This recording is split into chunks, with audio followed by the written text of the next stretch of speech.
अस्सलाम वालेकुम दोस्तों, क्या हाल है। उम्मीद होगी कि आप सब ठीक ठाक होंगे। आज काफ़ी दिनों के बाद मैं अपने दोस्त से मुलाकात कर रहा हूँ, आप जिनको जानते होंगे।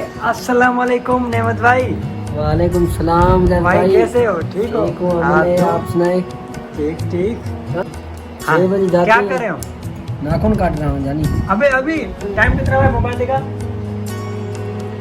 ये टाइम देखो, रात का कितने बज रहे हैं, मतलब 12 बजने वाले हैं, अभी नाखून काट रहा है। क्यों?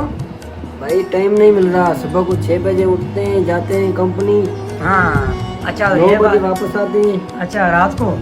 जी ना।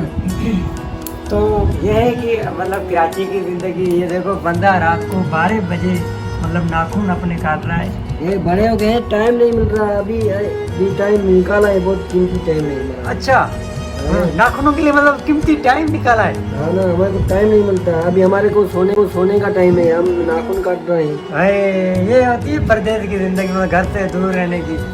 अच्छा, मतलब काफ़ी सारे लोग कहते हैं कि जो लोग मतलब घर से बाहर होते हैं वो सुकून में होते हैं, आराम से होते हैं, मतलब जो क्वार्टर में रहते हैं। तो ये ज़िंदगी 12 बजे ये बेचारा मेरा दोस्त नाखून काट रहा है, और अभी मतलब आराम का टाइम है, मज़ा आराम करे। अभी देखो नहाकर आया है बेचारा, क्या ज़िंदगी है, अभी नाखून काट रहा है। हमें दोस्त बोल रहे हैं कि हमें भी कराची बुलाओ, हम गांव में तंग आ गए इधर। क्या करें यार। हाँ। हमने कहा अभी तुम तंग हो गांव से, जब हाँ। यहाँ आओगे तो यहाँ से तंग हो जाओगे। मतलब क्या मैसेज दोगे उनको? उनको बोला हूँ घर की जो रोटी मिल रही है वो सही है, वो खा लो। कराची का पानी ऐसा है, हमारा बाल सफेद हो गए, टेंशन है। क्या करें यार इधर। बस भाई बस, अब हम अपनी व्लॉग को करें खत्म, वरना ये अब रो पड़ेगा। शादी भी नहीं हुई, बस ये बात नहीं करूँगा। बस बस बस बस, ये मजाक नहीं है तुमसे। मेरी बात सुन, शादी के बाद